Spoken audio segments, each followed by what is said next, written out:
Alright, in this video I'm going to be showing you how to do the toy attack assignment here in the Photo 2 class. And it's pretty simple. Let's get started. I've got my two photos that I want to use here in Bridge. Here's the photo of my building with a person in it and lots of space in the sky.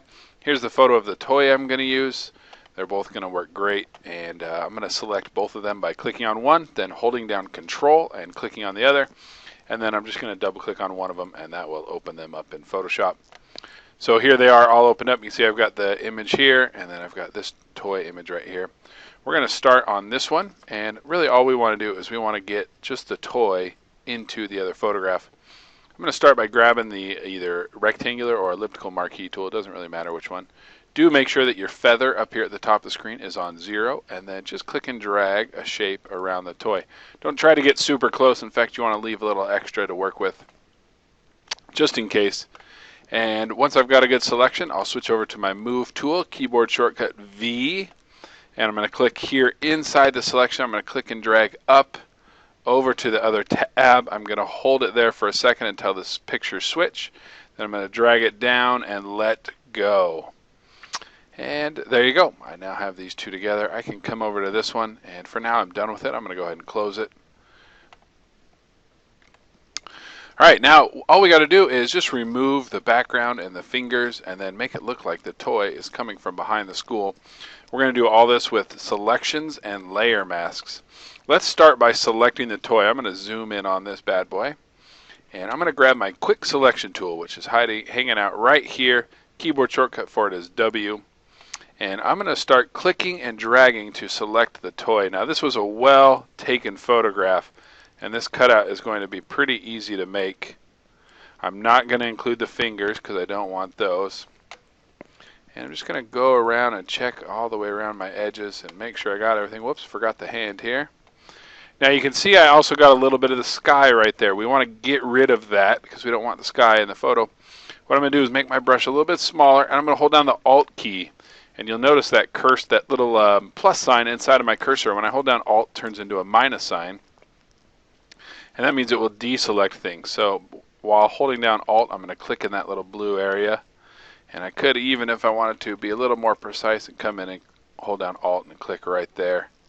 And that looks pretty good. And see, now that I've let go of Alt, that cursor has turned back into a plus sign. And I can go around and finish doing my selection. I'm going to try to get this edge right here a little bit cleaner. And I think that looks pretty good. There's a spot I missed right there.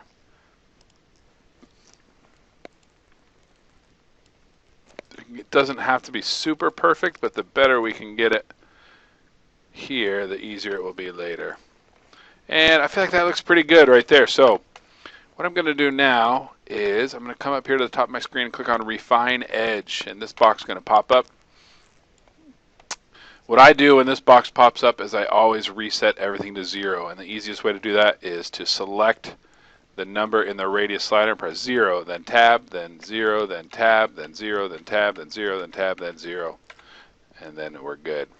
So here we go. I'm going to start with the radius slider. I'm going to slowly bring this up to a number that is clearly way too high, and now I'm going to just bring it down a little bit and stop and wait for Photoshop to catch up and see if it looks good. It doesn't, so I'll bring it down a little bit more and stop. Still doesn't look very good. Bring it down a little bit more and stop. Now we're getting close, so I'm going to make my adjustments a little bit smaller. And I like that right there. So for me, the number was 8.6. For you, it could be something completely different. All I'm looking for is a good, clean edge right there. Now I'm going to bring my contrast slider up. I never take my contrast slider farther right than this button is right here. So I'll just stop right there and bring it back a little bit and stop. And that just cleans up my edges even a little bit more. Now smooth, I don't use smooth when I'm working on a photo of a person, but when I'm working on a toy made out of plastic, then smooth is a great choice. So I'm going to use my smooth pretty high, probably somewhere in the 60s. Feather I'm not going to use because feather makes my edges soft, and this is a hard edge toy, so we don't want any feather on there. I might do just a little bit of contract, maybe -5 or 6. It's going to make my selection a tiny bit smaller, which again on a plastic toy will actually work. And this looks pretty good. Looking around, it's not quite perfect, but it's really close. Right here needs a little work. I'm going to fix that later after I'm done. So I'm going to go ahead and press OK here, and that's going to put all of the changes I just made into this selection, and now all I have to do, come to the bottom of my layers palette and click on this add layer mask button. And what that does is it kicks out the background of my selection of my toy. So if I turn my background layer off, you can see all I have left is the toy here. And what I'm going to do is I'm going to make sure that I'm clicked on this layer mask right here, and then I'm going to switch to just my normal brush tool. And remember, with a layer mask, black makes things disappear, white makes things reappear, and I want black because I'm going to come in here, I'm going to clean up this edge just a little bit. It doesn't need much, but I'm going to right click, make sure I'm using a fairly hard brush, somewhere between 80 and 90, make this a little bit smaller. And if I need to, I can just clean up this edge just a little bit. Just smooth that out a little bit. Go around real quick. To do this right, what I'm doing right now, I'm holding down the space bar and just clicking and dragging around, and that looks really, really good. I'm really happy with that. So now I'm going to zoom way out. I'm going to Control T. I'm going to hold down Shift and drag from the corners. We're going to make this toy gigantic. Now, the green part needs to be below the building, so I need to keep that in mind. I'm going to rotate this a little bit. And it looks like I'm maybe just a little touch too big, so I'm going to make it a little bit smaller.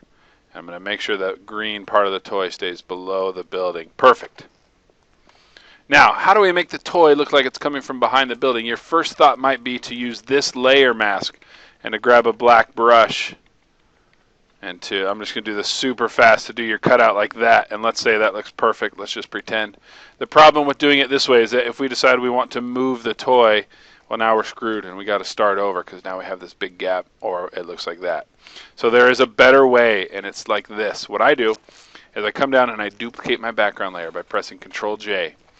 And now I want this layer to be underneath my background layer. Well, that's easy. All I got to do is click on this layer, drag it down underneath like that. Perfect.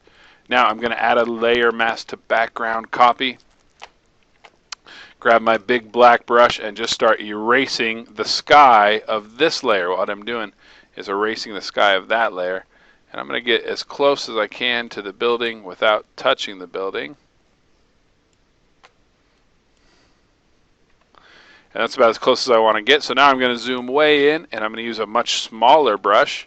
And if you've got straight lines like this, it's actually really easy.